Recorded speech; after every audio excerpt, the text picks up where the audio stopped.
we look forward to having you. So thank you again for joining our lecture series. I would like to warmly welcome you to our third lecture of the ISS focal topic on justice in sustainability, on gender just climate solutions, bottom-up approaches to systemic change. My name is Chris Bungu, and I'm part of the coordination team of the focal topic this year. For those of you who are new to the lecture series, the ISS focal topic here is on justice in sustainability. The focal topic focuses mainly on looking at issues of justice in sustainability from different perspectives and different notions. Some of the things that we really like to focus on or explore are the interlinkages or nexus between sustainability and justice. We also, together with our partners, investigate and reflect on injustices in sustainability, transformation, and sustainability research.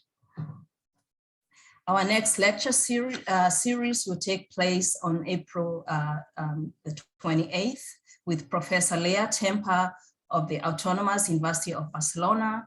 And this will focus mainly on the transformative power of resilience against extremism. Before we get started, the lecture will take 30 to 40 minutes. And then we'll engage in discussions and questions and comments, which we really hope that you both comment on the lecture, provide your perspective, and also ask the presenter some questions that you might have. And at this point, again, before I welcome Isadora, I would like to welcome those of you who are joining us and look really much forward to our presenter, Gina. At this point, Isadora, the floor is yours. Welcome, and for the introduction of our speaker. Thank you. Hi, everyone. Good afternoon, good morning, or good evening, depending on where you're based. I'm gonna quickly introduce Gina, our speaker today, and also a colleague from a long time. I have been meeting Gina since 2018 in the climate conferences. She's very active in the Women and Gender constituency, which is one of the active constituencies in the observer groups participating in the climate conferences, and that's where we met back then. So I'm going to introduce Gina. Gina Cortés Valderrama is a Colombian feminist that advocates for just and gender responsive climate action from a decolonial and intersectional approach. And she works at the international organization Women Engage for a Common Future, WECF, based in Munich. And she's contributing closely to the work of the UNFCCC Women and Gender constituency. And she's also part of the Colombian collective Aluna Minga in Munich, where she's based. So now I would like to pass the floor to Gina, and we could all start watching her presentation. Thank you, Gina, for being here, and the floor is yours. Super. Thank you so much, Isa. Thank you so much, Grace, and also the Institute for this nice invitation. I must say that I enjoy thinking about the way in which I would present gender justice today, also in terms of content, but also the structure. And I think that for understanding what gender justice demands, it is important to first go back many steps to understand this better. And here I would like to make a warning, and is that I would try to take you in a journey to connect the different dots. But it doesn't mean that afterwards, all your answers are going to be clear. Rather, my intention in today's session is to give you more questions, to leave you with more reflections, and to spark new conversations within your work or your studies or your day-to-day life, your behavior, your way of thinking. I think that's my main objective with this session. So just let's be patient with that. So I would first start with something that I call digging to the core of this mess of different crises. Then I would link how these certain inequalities, how this core of the mess relates to the climate crisis and then to climate justice, and how this has a huge component on gender justice in order to achieve real climate action. And I will end up with some nice initiatives from the local, from the ground, to understand better what we mean with gender just climate solutions. So we are currently facing a world that we're witnessing different and profound injustices. In some other places or some other groups are kind of ignoring this, but the intersection of what we can say, multiple crises that go from the pandemic, from conflicts, from climate, have shown more clear those perpetuating inequalities. We have seen, for instance, the failure in the COVID-19 pandemic, the failure in the support for access to vaccination to millions of people in many countries. For instance, the percentage of people who are fully vaccinated is around 70% in high-income countries, and only around 4.8% in low-income countries. On the other side, we can also look on wars and conflicts, and we experience a never-ending story of militarism, and not in one point, in different regions of the world, to preserve those arbitrary boundaries that are disrespecting ethnic, cultural, and natural, religious diversity of a given place.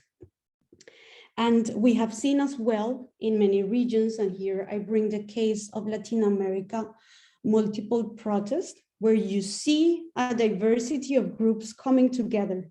You see farmers, you see women, you see LGBTIQ+ communities, you see Black and people of color, indigenous people, everyone coming together and not protesting only because of a pandemic or because of tax reform, rather against of those power relations that trap the population in cycles of inequality, of poverty, of racism, of structural violence, of mistrust, also fear and polarization.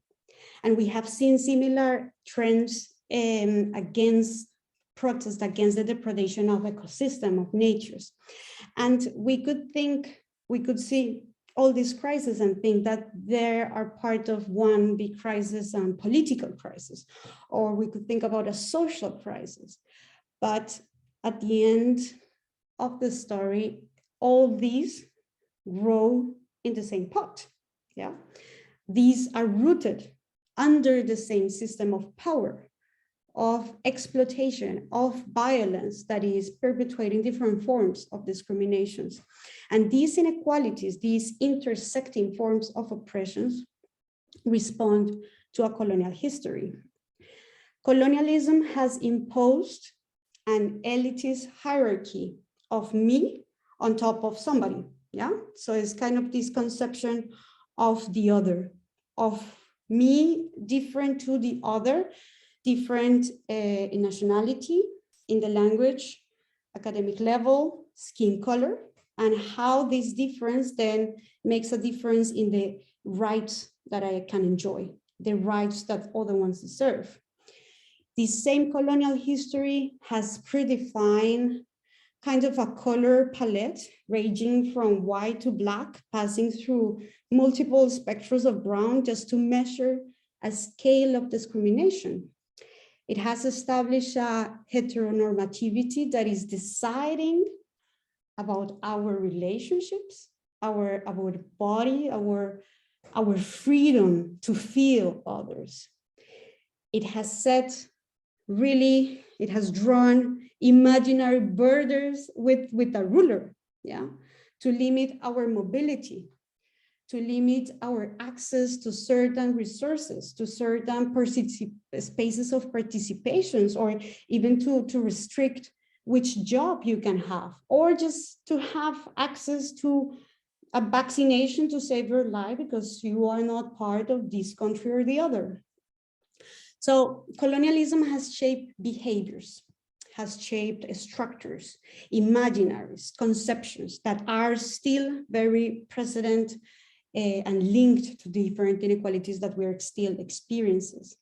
And when we can reflect on this, when we can understand this, we are also able to propose alternative model for systemic change, either in health, in energy access, in education, in climate, or in whatever. So when I start talking about colonialism, I do it as the ideology and not as the period of colonization, like in Latin America, wherever you want.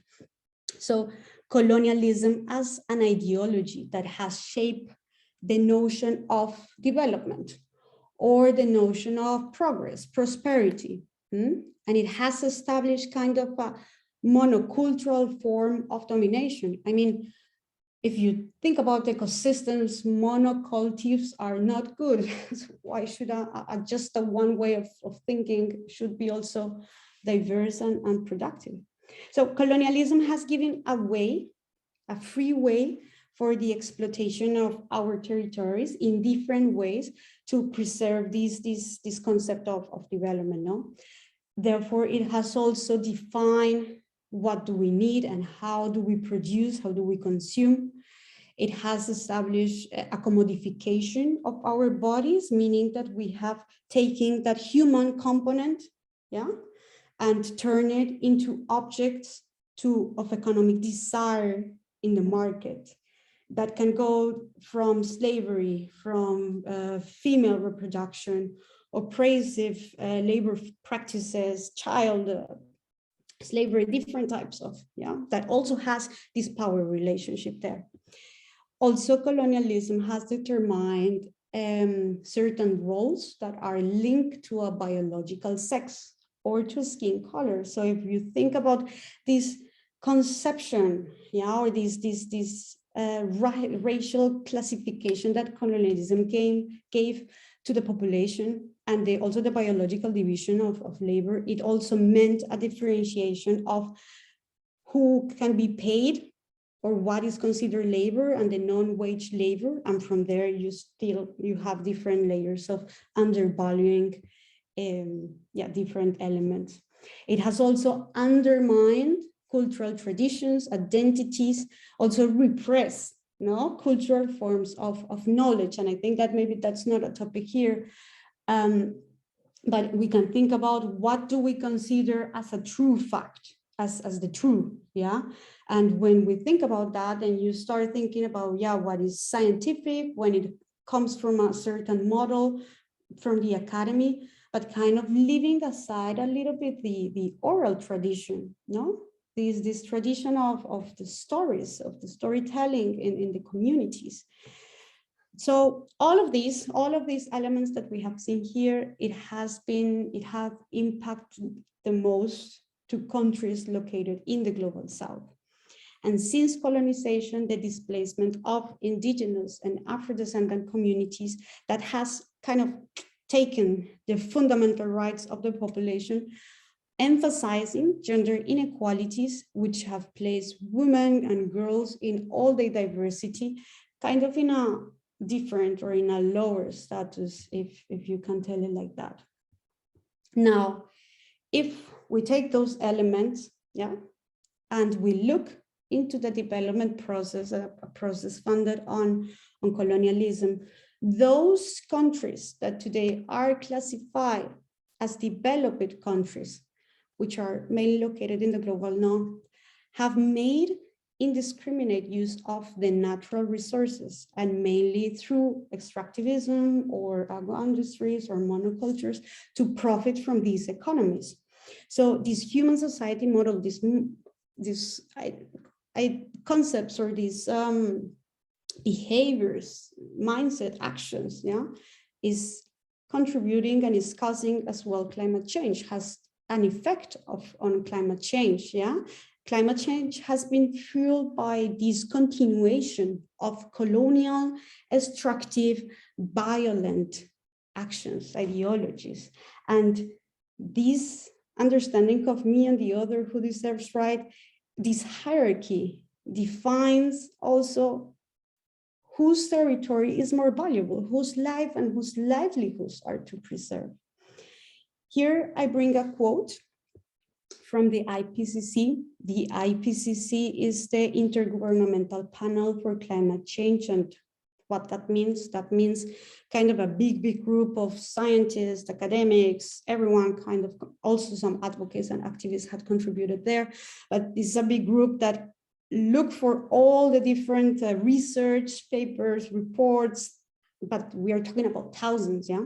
And they bring some conclusions to understand the trends or what we need or how good, bad are we, etc. And in the last report that they have done this year on impacts, adaptation, and vulnerability, and I quote, they said that present development challenges causing high vulnerability are influenced by historical and ongoing patterns of inequity, such as colonialism, especially for many indigenous people and local communities. So I bring the scientific reference just for the sake to kind of back up or argue more this line of thinking that I have been started and proposing, but this is not something new. Yeah, this is not something that communities have ignored the whole time, but is rather something that is still not mentioned in the discussions in the policy-making spaces, that we don't see translated into actions. And that's why it is important to understand it and to think about that, to reflect and to act on this knowledge. Climate change has led to several impacts where we have seen increases in the frequency and also in the intensity of weather, like droughts, floods, or different changes, crazy changes in the ecosystems, particularly in regions from the global south. Local communities have experienced what is called loss and damages. And by loss and damages, we mean permanent and irreversible losses that can be quantified in monetary terms. So for example, houses, infrastructure, different type of commodities, but not quantified in monetary terms. And then we talk about biodiversity. Then we talk about culture, traditions. Then we talk about spiritual linkages with your territory. Yeah, things that you cannot really quantify.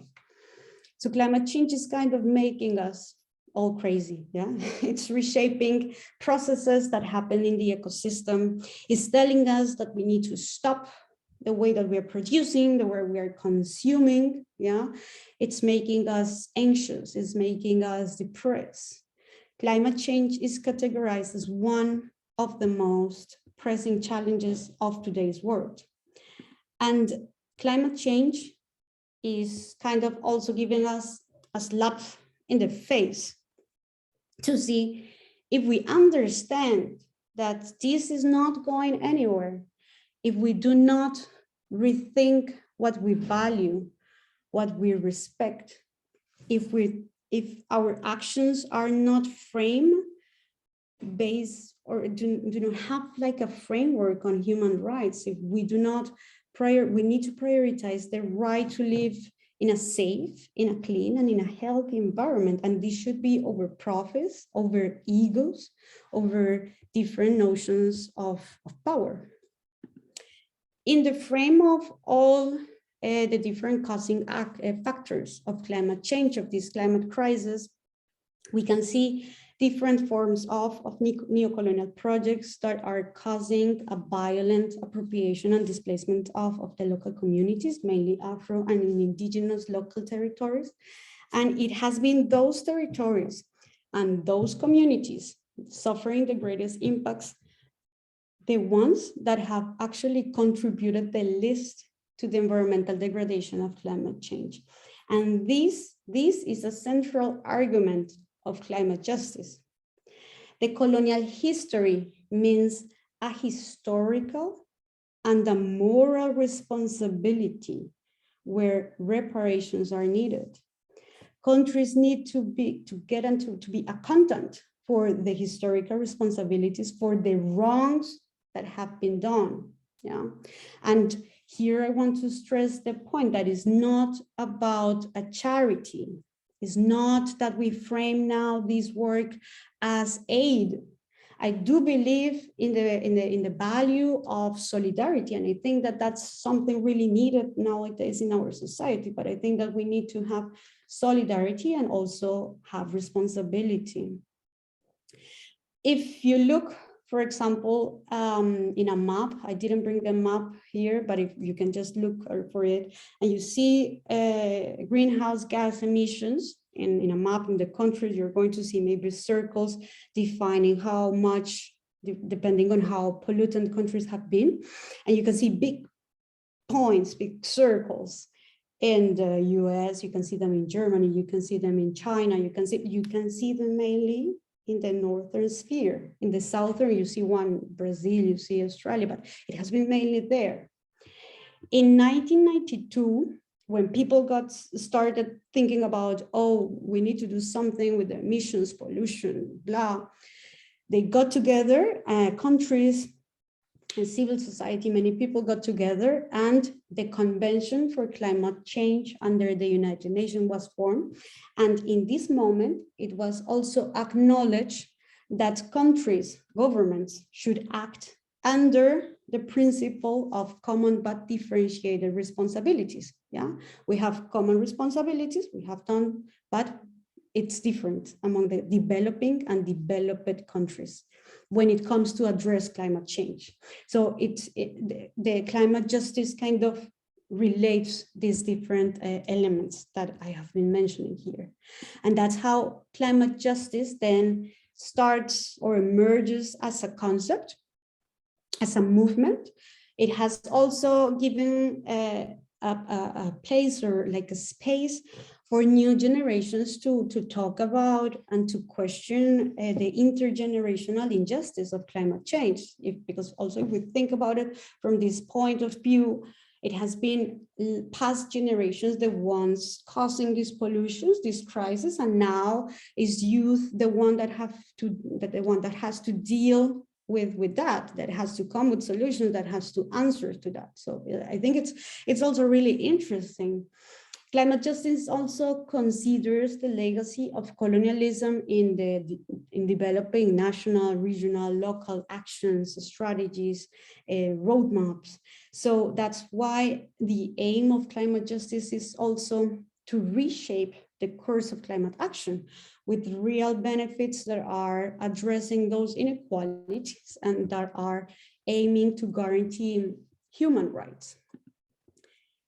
The unlimited growth or economic growth or this model has benefited a lot from, yes, the exploitation of nature, but as well from the exploitation of women and their bodies through unpaid and socially, or not only socially, but unvalued reproductive care work, also unvalued and invisible work of many women in the agricultural sector. So in many countries, we can see that women are actually the biggest percentage in the labor force in many countries. And these type of activities or this type of key contributions are mainly unvalued. So in this context of climate change, women and girls in all the diversity are often disproportionately affected by climate change impacts. We can see how, like what we were discussing, where we're thinking these elements of notions, behaviors, norms, me, the other, yeah, this unequal distribution of roles among men and women, these persisting structural norms, these results in gender differentiated impacts of climate change. And in crisis, these inequalities are more highlighted and put women, put girls, put also boys in a very exposed state. Yeah, the multiple forms in which the structural causes or of gender inequality could be identified. We could think about socio-economic inequality or persistence in poverty, access to financial mechanisms, resources, sexual division of labor, domination of cultural privilege or violent patterns, discriminatory patterns, concentrations of power.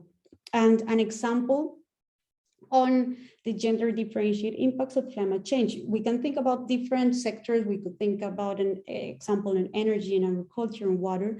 I would like to bring, for example, in natural disasters, because I think that there are many ways in which it affects in a different way.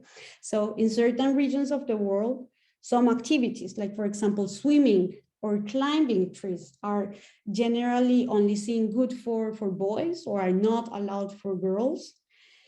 We can also think about the multiple layers of clothing that in many regions or in many countries women have to wear.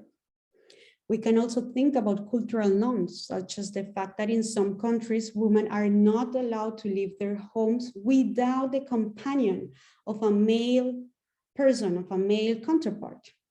And these different things also limit their capacity to move, to go to a safe space, a safe place, and face such disasters. And unlike men, women do not have or tend to have less access to information, to access mobile phones or internet, which decreases their access to early warning systems or to different alerts in terms of the weather, and then how I can think about my harvest, when to harvest, different type of things. And if you would like to see facts or numbers about this, you can look for numbers on natural disasters that have happened in Bangladesh. You can see in Sri Lanka, I think it was 2004, compare the number of men and women that have survived and why has it been like this.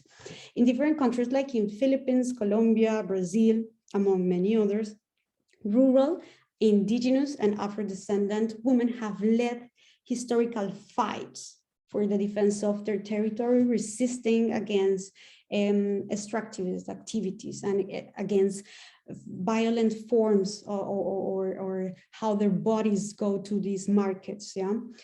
And women defenders of the territories are very exposed to criminalization, to attacks from corporates, from state institutions, yeah? And this is expressed often through sexual violence, to threats, or via the exclusion, social or economic exclusion among different ways. So for us to achieve a systemic transformation under this climate justice, it is essential to have or to understand an intersectional perspective, to have like this understanding of what intersectionality is and why it is actually useful in this conversation, because after all, without gender justice, we cannot achieve climate justice. And a colleague of mine said it last time quite well, and is that there is no single issue struggle, because we do not live in single issues lives. It's not a linear thing. Yeah, so you can see in the image how a person have lived different intersecting oppressions. Intersectionality is understood as a prism for seeing how different forms of inequality operate together and exacerbate each other.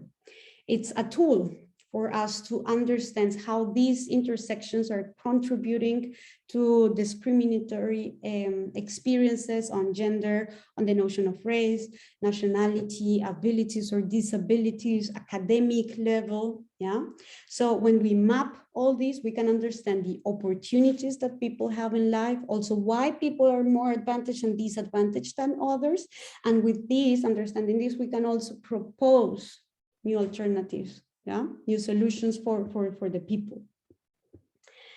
To achieve then climate justice, it's imperative to guarantee women's human rights, to achieve this gender justice, because what's the point of technological progress if we remain stuck in a huge hole, like in a huge lack of empathy for those who live next door, for almost more than half of the population, if it's just left aside. So gender justice and all these demands, this movement includes a reflection in terms of how burdens, how benefits, how access to resources, opportunities, and support is allocated among individuals, among nations, among generations, yeah?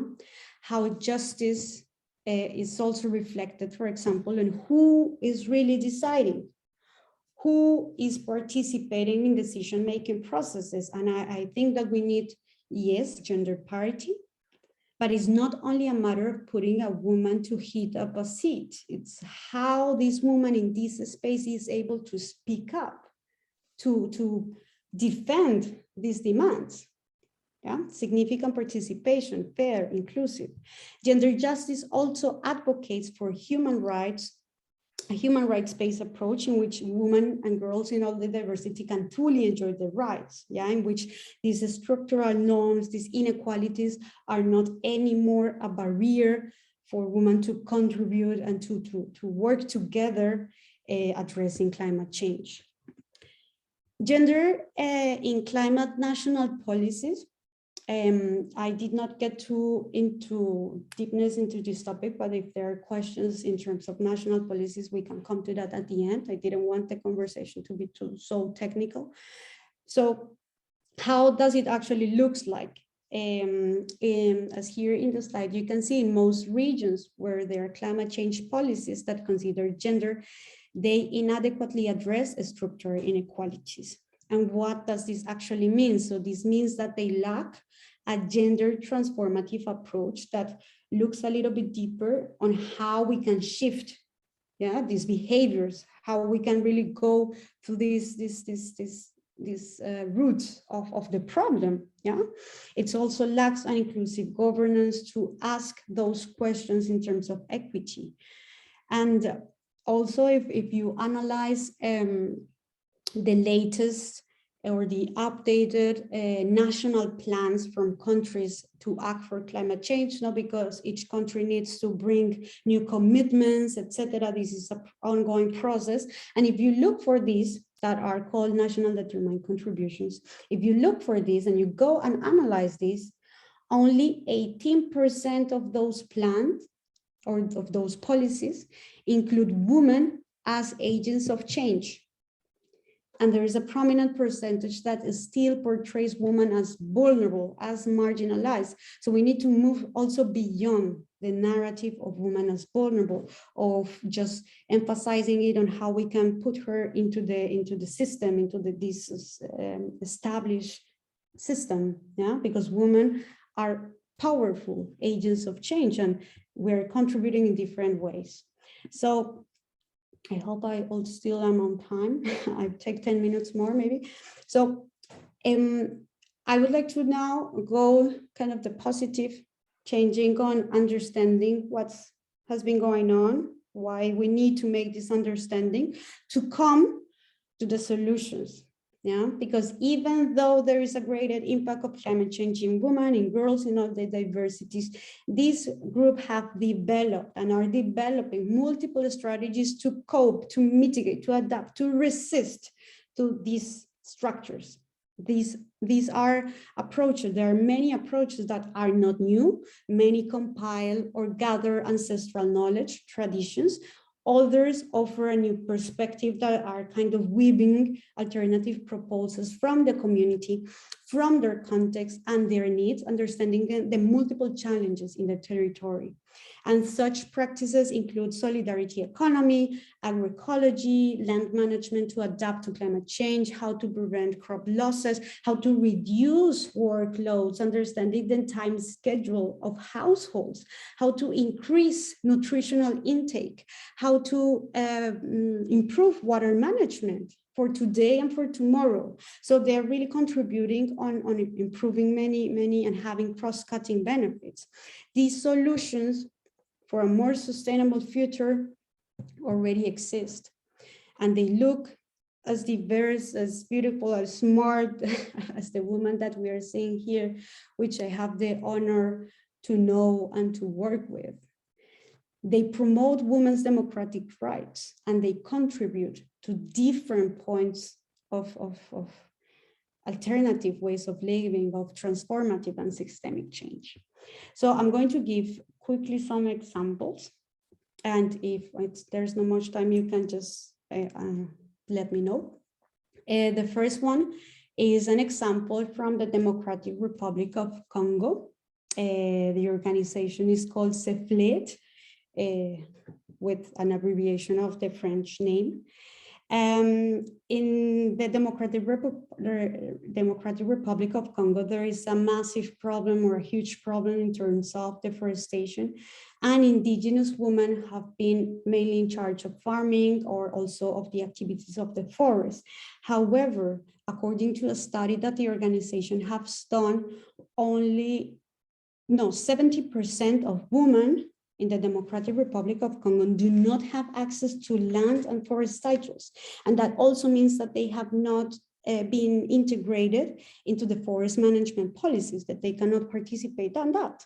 So the organization, led by women, start a process of dialogues because it's also like a very patriarchal framework. And so they start creating policy dialogues with public authorities, with traditional chiefs, with women, with farmers, with everyone, to achieve a reform in the land tenure law from their country, having a gender responsive approach.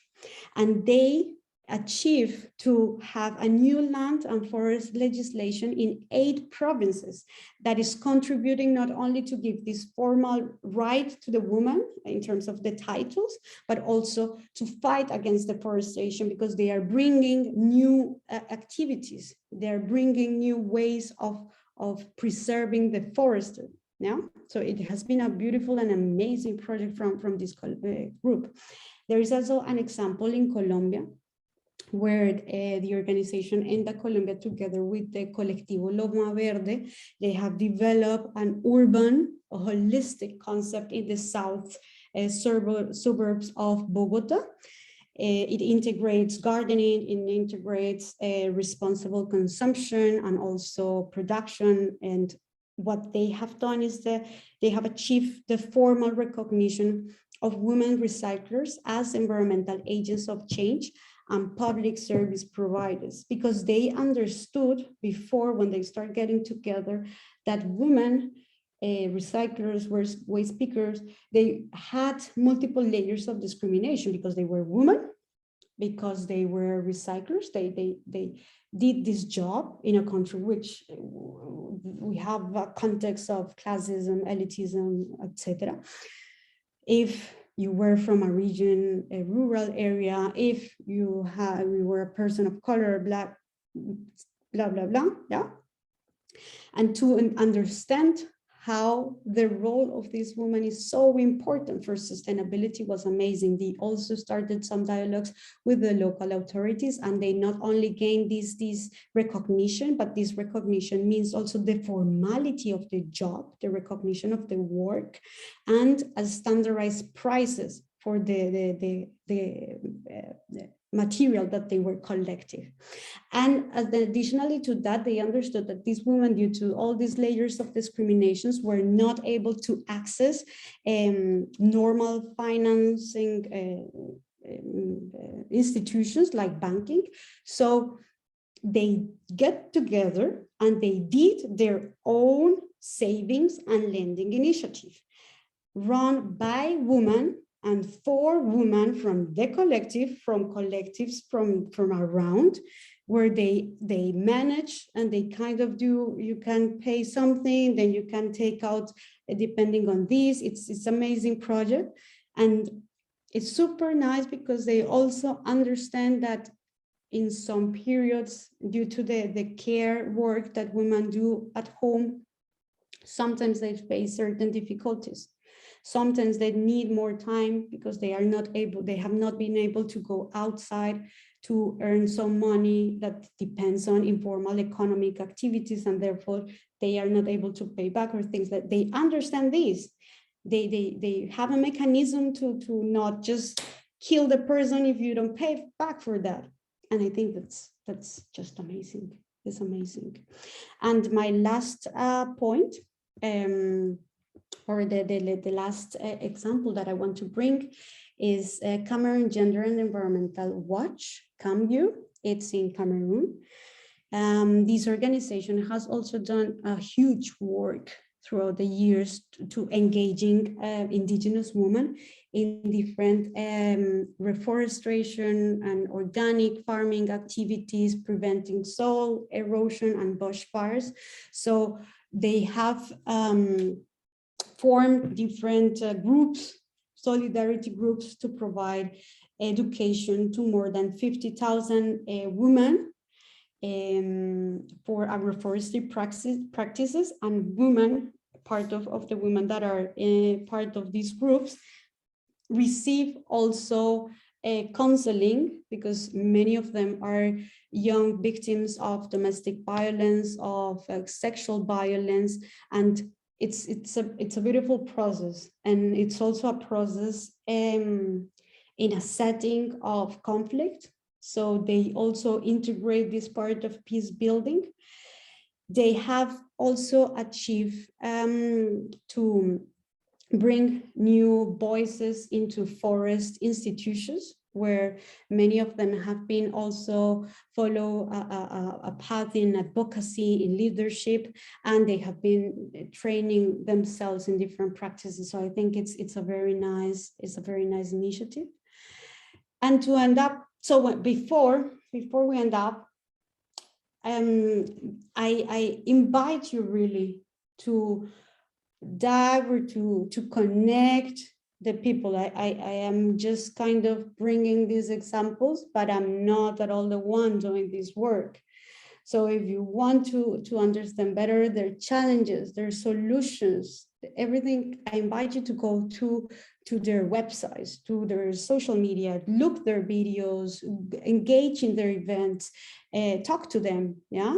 Because the work that they have doing is amazing, and I think that, and they can really tell you better than me what they do. That's also part of the work that we do together, and is how these local solutions can now have their own voice in the policy making spaces to influence authorities and to influence the future of climate action. So here I want to conclude with some points that we have discussed, yeah, to kind of emphasize that we need to support real solutions that come to life in the local territories, that are based on the community, on the context. And we could think about different ways. I just put it into a general term. We, of course, needs to move beyond this narrative of vulnerability, talk about the historical responsibilities, use intersectionality as a tool, recognize and understand the knowledge, and engage with the local people there. But we can also think about both like things in the national or in the policy framework, and is, where is the money going? Where is these flows going to? Which initiatives are funding? Yeah, which projects are we funding? Are we funding energy projects that are putting more at risk the communities, or are we really funding those that are doing something and real changes on site?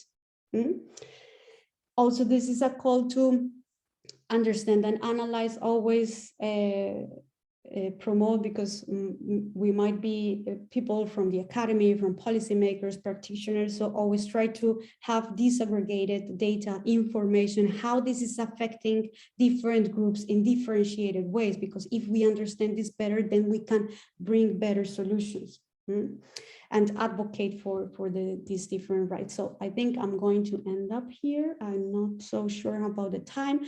These are some resources that I can put in the chat.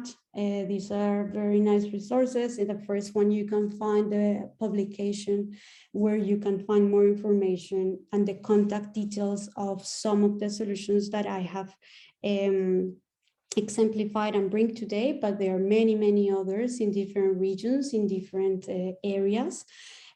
Also, some just text for good reading, for having more input on intersectionality. For example, the video from Kimberly Crenshaw to understand how this concept of intersectionality actually came alive.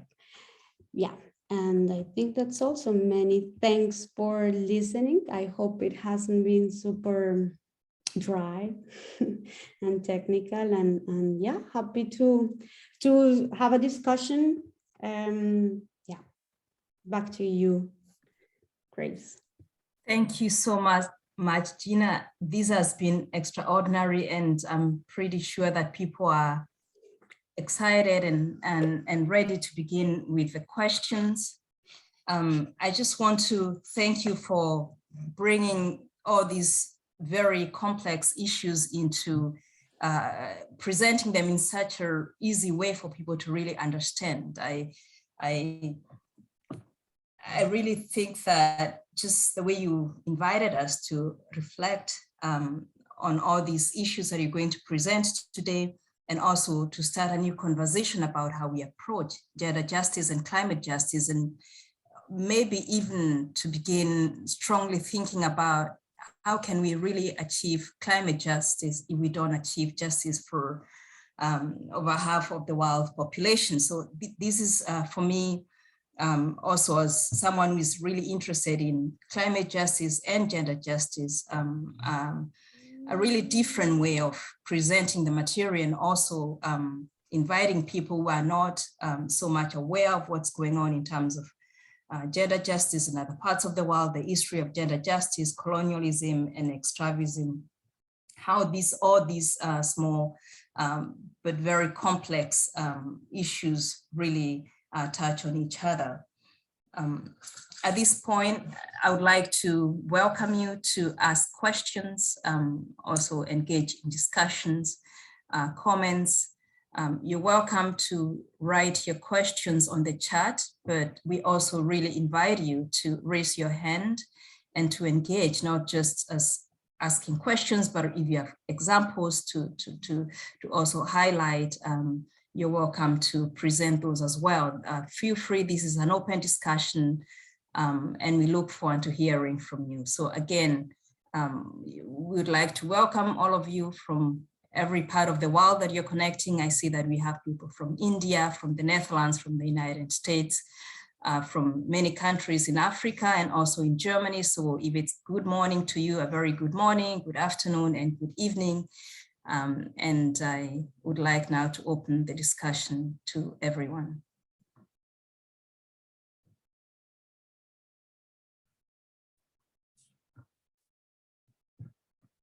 So if you have any questions, please feel free to raise your hand.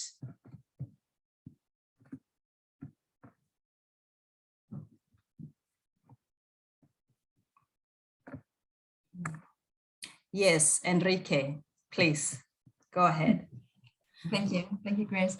Thank you, Gina, for this excellent talk. I really enjoyed your talk and also learned a lot. And I think you kind of pulled everything together, and this was really, really insightful and inspiring.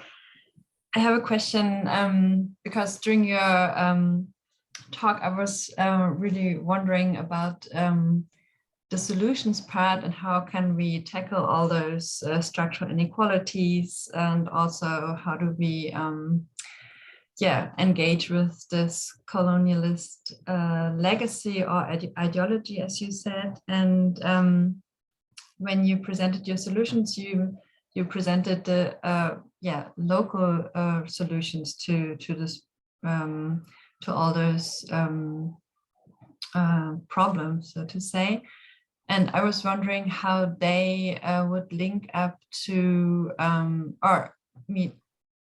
what is your view on, do we need those bottom-up approaches only, or how do they link up to, for example, state-level interventions and other kinds of top-down instruments, so to say, to kind of face and work on those structural inequalities. And do you think this is the way to go, or is it maybe also quite a heavy burden and responsibility to local agents, for example? And how do, for example, state authorities and, yeah, in general, global leaders come into this picture? Thanks for the question. And here there are some points that I would like to address or to first raise. And it's also part of, I had last time a discussion about, for example, the concept of ecofeminism. And discussing on that, it's always important to highlight, and what I also want to stress now in this point is it doesn't mean that now the responsibility to face climate change is on women, and that now the responsibility and it's now a burden of local communities to do it. You know, yes, they are bringing new alternatives, new models, new concepts from which we can learn, and to see we can bring these practices into cities, for example, onto solidarity economic system models. But it doesn't mean that these people alone now need to just bring it by themselves, or now women, now we are responsible for everything because we know better how to manage water, so to say. So I think that I would like to emphasize on that, because it's not the intention behind that, and it's not also not the message behind the demands from movements like ecofeminism or intersectional feminism or these kind of things. So that's one point. The second thing is, it's when it comes to link this into a macro level, yeah, into a big level of policy making. And something that I feel quite often is that we are kind of all making efforts for sustainability, right? But policymakers are talking in one language, academics are talking in another language, and the communities that are doing work on site and knowing the challenge, they are speaking in another language. Then we have advocates speaking in another language. We have businesses that are speaking in a way other different language. And then how we can bring all these people together. Yeah, so I think that's how we can then start breaking up this hierarchy of the ones that knows are these, or the ones that have the knowledge are these, but just please sit up everyone under the table and listen, yeah, with empathy, open your ears, because everyone has something and a way to contribute to something, and how we can then engage among each others. So part of the program and the work that we do within the Women and Gender constituency, within Women Engaged for a Common Future, which is the organization which I am part of, is how these voices can come to those spaces that have been throughout history closed to some people, yeah, to only some. And sorry about that, but it's how it is. If you go back to the last climate conference in Glasgow, at the end of the conclusion, it was only old white men taking decisions. It was so sad. It was so heartbreaking to see how these people were the ones taking the decisions for the others. So how we can then bring people, how we can all talk together, look into the eyes and say, hey, look, actually, we might think about this way of doing this. Hey, actually, do you know that women are not having access to these financial sources to scale up their technologies from a very broad perspective? And I think that that's how we can start having conversations and moving towards a more systemic and transformation, because yeah, we can go from one framework to the other, change the policy, but if the discourse is the same behind it, if there are always people left aside, look what is happening also with the COVID-19 pandemic, yeah? It doesn't matter if we are just vaccinating a percentage of people in Europe.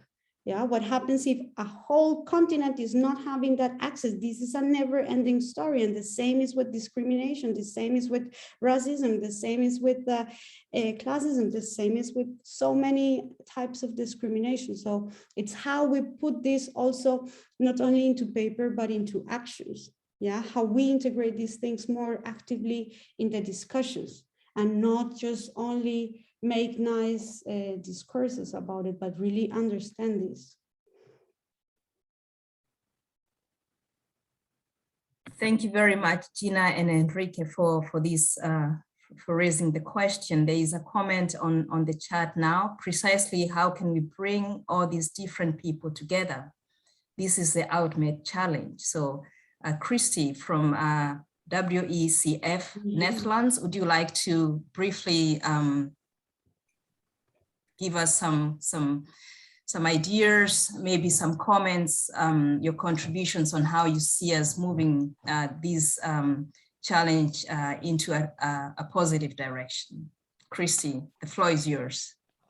Well, I put that there not because I wanted to comment, but because I see that as a challenge. My background is actually engineering, so though I'm now with WECF, and I'm learning. I feel like I have to learn all anew what climate change is and climate crisis. And thank you, Gina, so much for your beautiful analysis and really giving us an overview. So I don't have an answer. I just feel that's the ultimate challenge. How do we all get together and understand a bit deeper what part of the issue is, all right, to get to climate justice and then move beyond words and protest and activism to real actions that become long-lasting solutions. So that I don't have a solution. I'm just fueled by the awareness of, let's say, there's a lot of ignorance, I'm sorry to say, by so many of us. So how do we indeed engage to understand in a more positive way? Thanks so much for yielding to my call and for accepting me to put you on the spot, Christy. Gina, you're also an engineer in training, actually. How did you get into climate justice and gender justice issues, and how do you see the field of technical experts bringing this issue, sort of connecting these issues of intersectionality together? From your point of view of engineering, how you're trained, how you got into gender justice, what are the opportunities that we have? Of course, you're a good example of that, trying to look at the other side of the equation to bring solutions to climate justice and gender justice. Yeah, I am engineer, but I don't practice it that much, to be honest. But how I start kind of diving into this, because when I was in Colombia during my studies, I was part of a collective of an initiative that is in whole Latin America that is called Techo Colombia. And there I used to go to the suburbs in Bogota, and where you could meet people coming from different parts of the country, mainly people that have been displaced due to armed conflict, to the internal armed conflict. So you could see a diversity of people there. And the problems that you face in these contexts or in these scenarios are way apart from what kind of modern technological solutions can solve in a real way, because you have different challenges to solve. You have them in terms of financial resources, you have the terms of legal resources, you have so many things, and also you have state abandonment in this scenario. So I think that kind of being close to different challenges kind of made me realize like a new path that I wanted to go. But coming also to the question, I think that we or technologies, or from the technical aspect, we need to think a little bit more broader about what we understand about a technology. We are kind of very used to understand technologies as these big hardware devices where we only see energy solutions in huge hydro dams or windmills, but we do not understand how these can look like in a small decentralized scale. Yeah, how this can actually be built up in communities with their resources, with their needs, with the times. I think that's also part of the failure of many big solar projects in Africa or in Latin America, where you think, oh yeah, the solution is solar panel, we put the panel and then it solved the energy demand that we have there. But you have not consulted at all, yeah, which are the consumption needs of the community, for what do they need for? Who can actually access that grid? How is the time, or how people can maintain and repair those solutions? Yeah, because it's not only a matter of installing a device. It's a matter of that humans are going, or people are going to be the ones using that, and are going to be the ones looking for that to resolve a need. So we need to have more an understanding, going back to what the people need, the why. Yeah, not only just the what is apparent to the view, but what is really needed. To dive a little bit deeper and to understand, okay, if this person cannot access energy, why is that? And if it's like this, so why it's actually like this? And then you can understand that by the end of the day, that it comes to an inequality, it comes to a conflict, it comes to any type of discrimination. So if you do not kind of think about ways in which you are not perpetuating or exacerbating those conflicts, those inequalities, is still going to be there if you just put the energy source. But what happens if then one community from one tribe or the other, from one group or the other, from one language or the other one, are just going to fight again? Yeah, because you have not solved different issues behind that. So I think that that's a little bit what is missing in the technology deployment part. And on the other part is also to open a little bit also our perspective to these ways of technologies understood as processes, as methodologies that come from indigenous knowledge, that come from traditional knowledge. Yeah, what is how in terms of agriculture, in terms of reducing loss, crop losses, or in terms of so many different ways that we can bring new alternatives that are more responsible with the nature, that kind of maybe create an identity for the people that is there, that relate to each other. No, I think that's something that it's missing when we talk about the implementation of technologies. Thank you so much, Gina. We still welcome you to write your questions on the chat or raise your hand or your comments on the chat as well. At this point, I would like to invite Isadora, who has done a lot of work on intersectionality. And maybe, Isadora, my question to you here would be what the role of education actually would be to highlight these different sections that keep gender equality and justice, especially in the global South, sort of either not understood or people not so much willing or even able sometimes, I would say, to really understand these kinds of injustices. Gina just gave a very good example of energy access, which I'm very passionate about, and really understanding what communities need and how they can actually access these services is very important to be able to address the issue of both climate justice, but also issues of pollution at the local levels, especially when it comes to access to clean cooking energy services, which also ties, of course, to forest deforestation in most countries of the global South. So to you, Isadora, what is the role of education in highlighting the concept and ideology of the two of intersectionality in both climate justice issues and gender justice issues?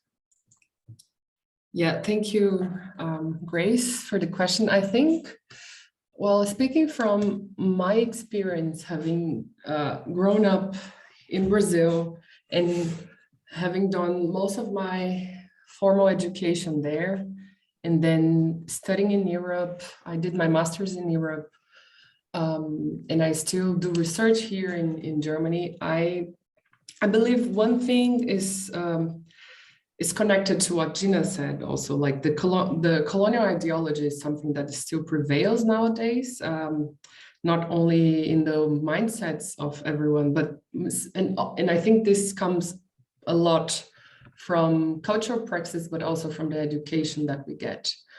And I think, for example, in many countries that have been historically colonized, for example, in Brazil, we still have a very, yeah, I would say we still have a very much rational and Eurocentric way of learning things and learning history and learning about the environment and learning about our relations with all the aspects that we talked here, right? Like climate change or gender relations.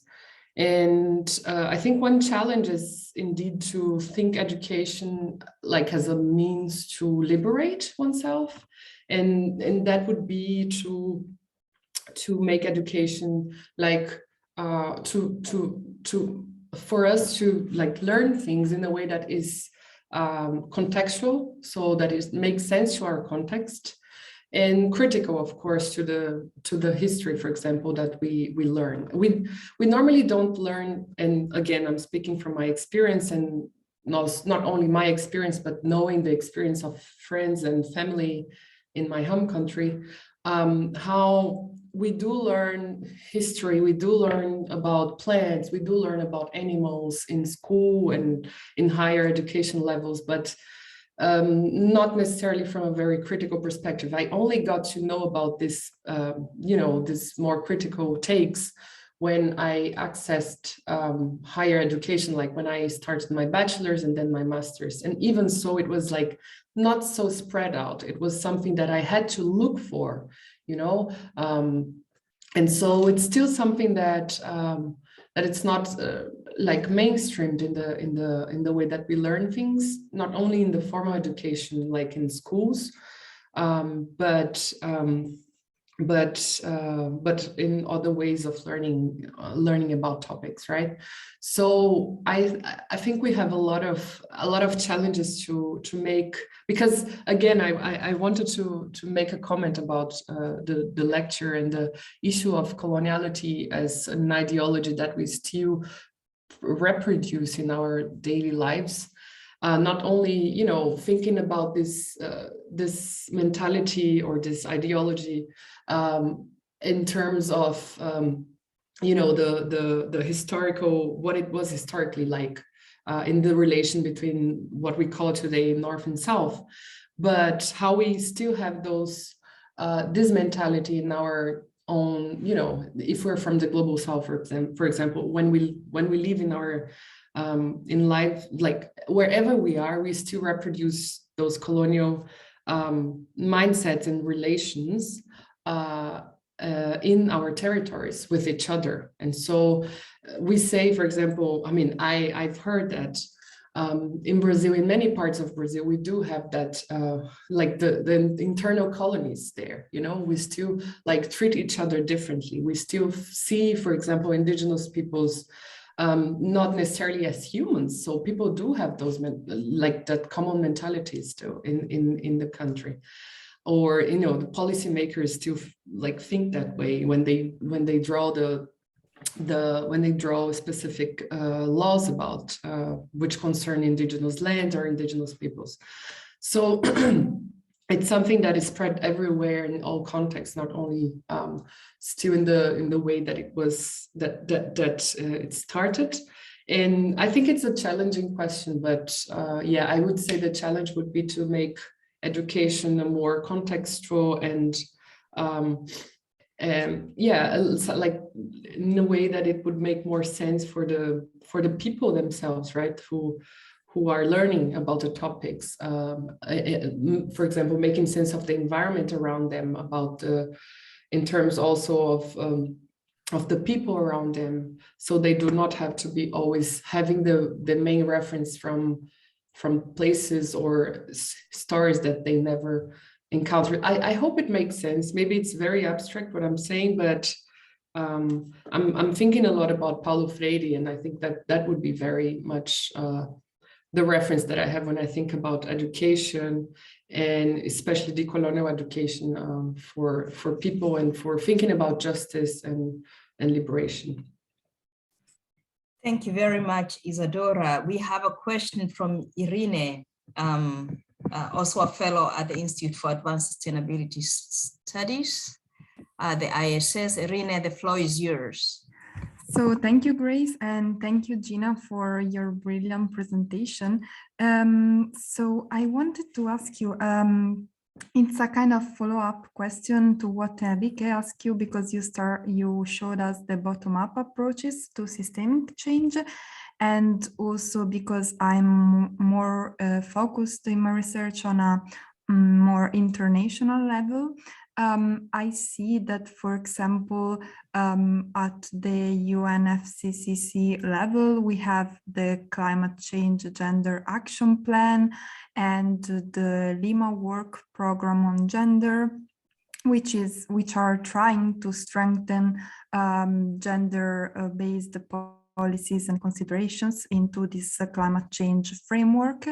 But I wanted to ask you, like, what do you think can be done in terms of international policy making level, not only within this climate change framework, but also in terms of human rights legal framework, if you have any experience on that? Because I'm thinking, for example, that a new UN rapporteur on climate change and human rights was recently appointed, and I think this can be really meaningful in that way if we consider, for example, hopefully a strong connection can be done also at the UN level between climate change and gender.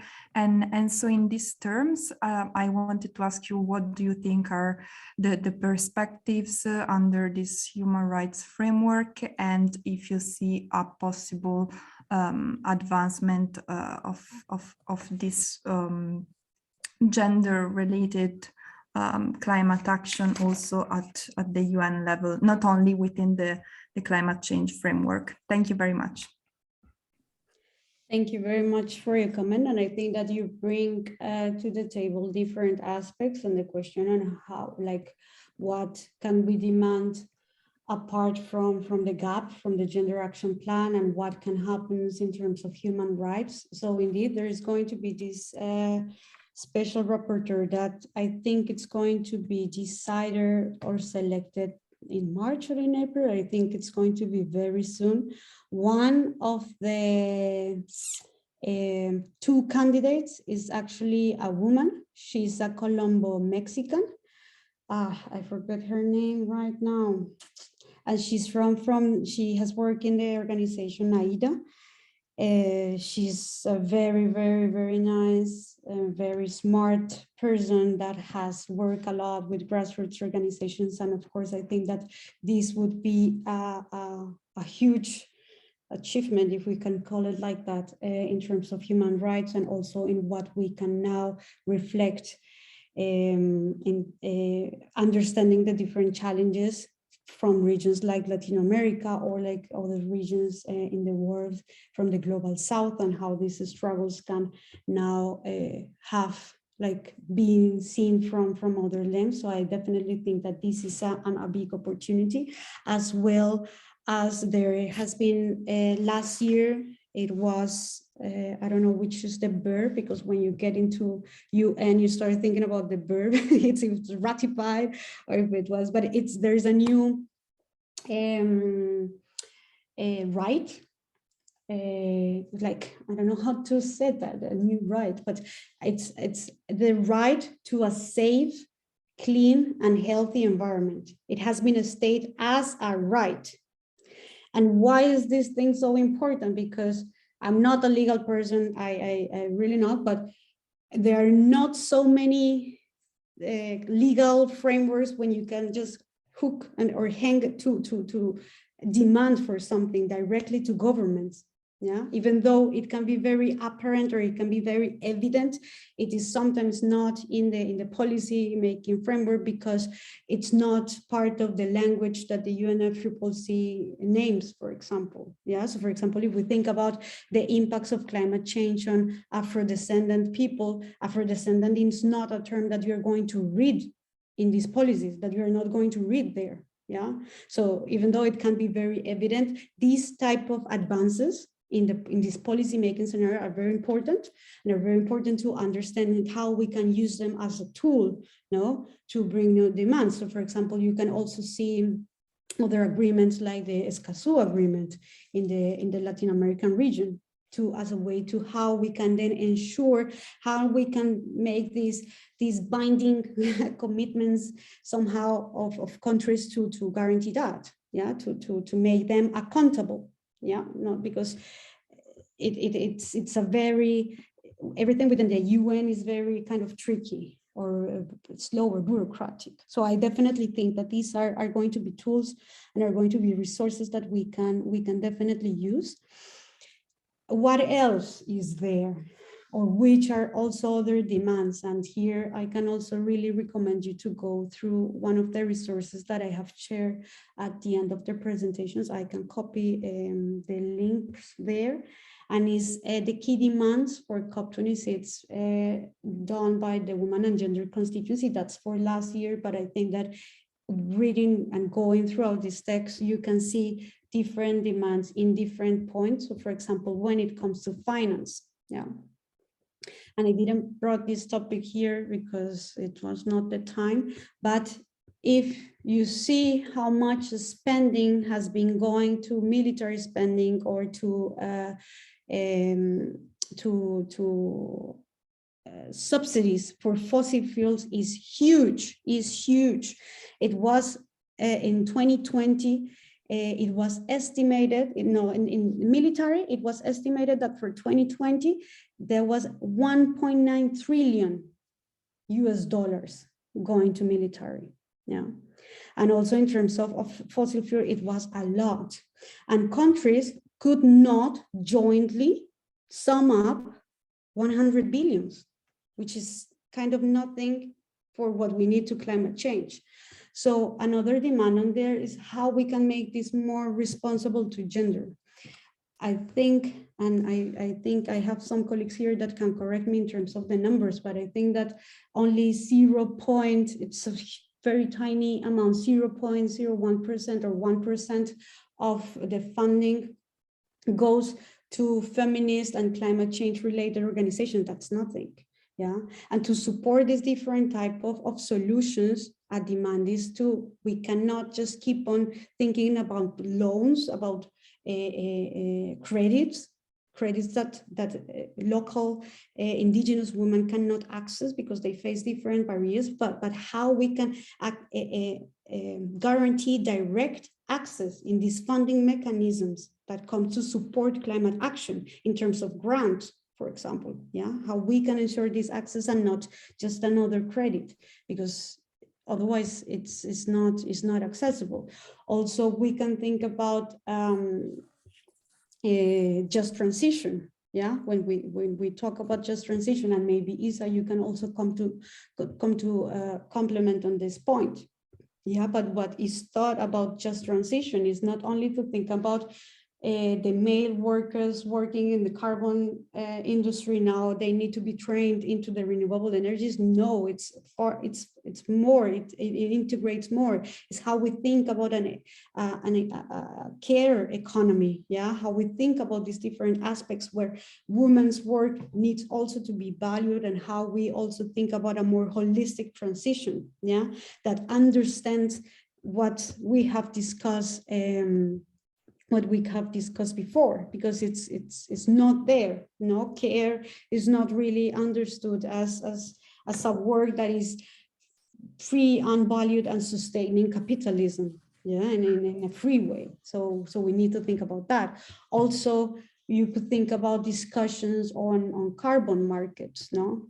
How these carbon markets and how these are putting more at risk women's, girls, human rights, yeah, their violations. It's also promoting land grabbing, biodiversity loss, and coming to all these factors that we spoke before from colonialism. So I think that gender, the aspect of gender is everywhere. It's not something that you can just detach from the climate action or from any single aspect. I can think about, for example, also you can think about water, you can think about oceans, you can think in a single aspect of climate change. You cannot detach the gender aspect because it is there. It is always there. It's a cross-cutting issue or a cross-cutting element. Yeah, so I think the gender action plan, of course, it's something in which we need to advance,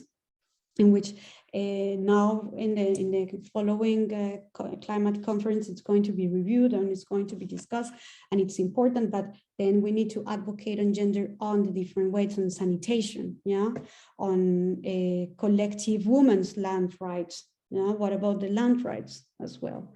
So yeah, I think, I don't know if maybe others have also something to add on that point.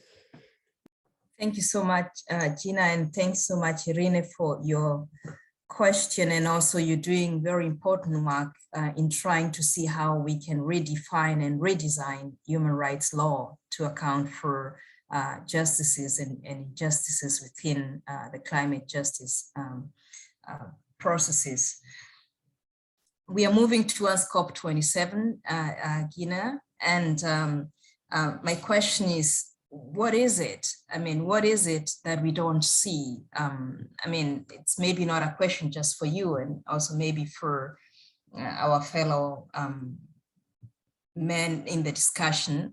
What is it that we don't see? They have children, they love us, they have girls and all that, but still you find that, as you said, in COP27, there was only, you know, decisions were being made by men that affect women, children, disabled people without quite some representation. So it is, of course, about colonialism, but what is it else about?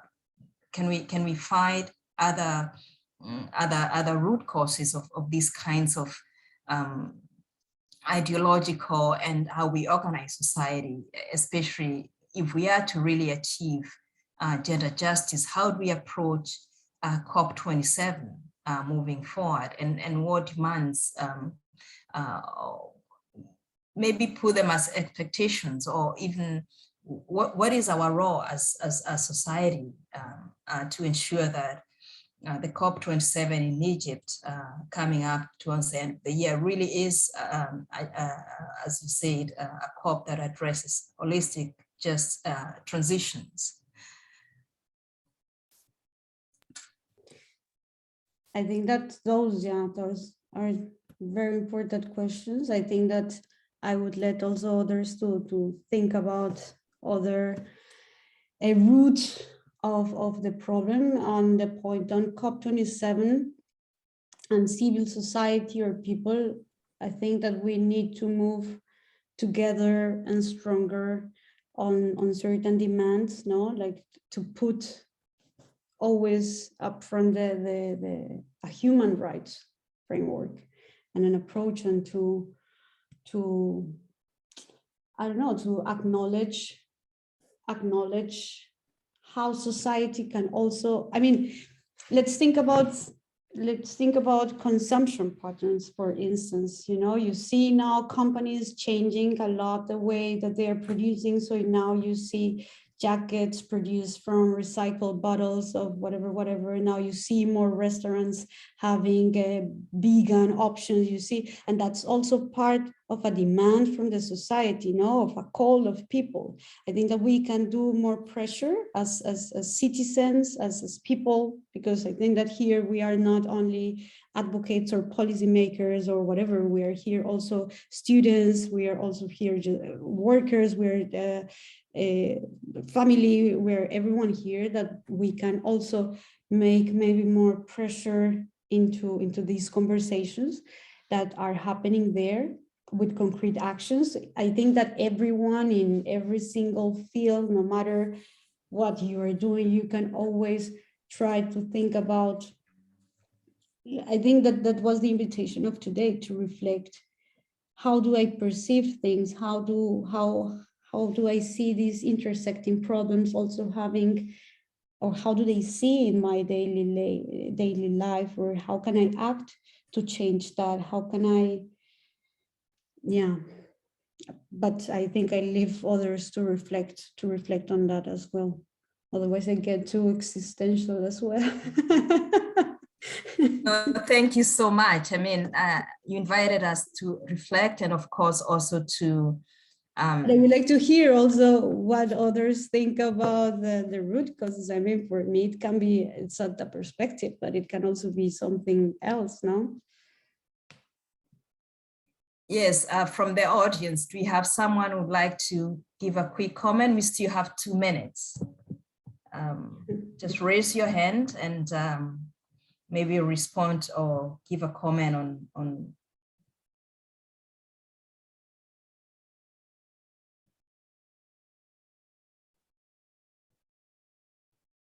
Okay, then if we don't have someone volunteering themselves, we have just now 1 minute left to our lecture. I would like to take this opportunity to sincerely thank Gina for all the effort he put both to prepare this very accessible presentation, and also to present to us the faces of the people that are actually really trying to move the discussion forward, also highlight their work. I also would like to thank all of you for taking your time to participate in this lecture.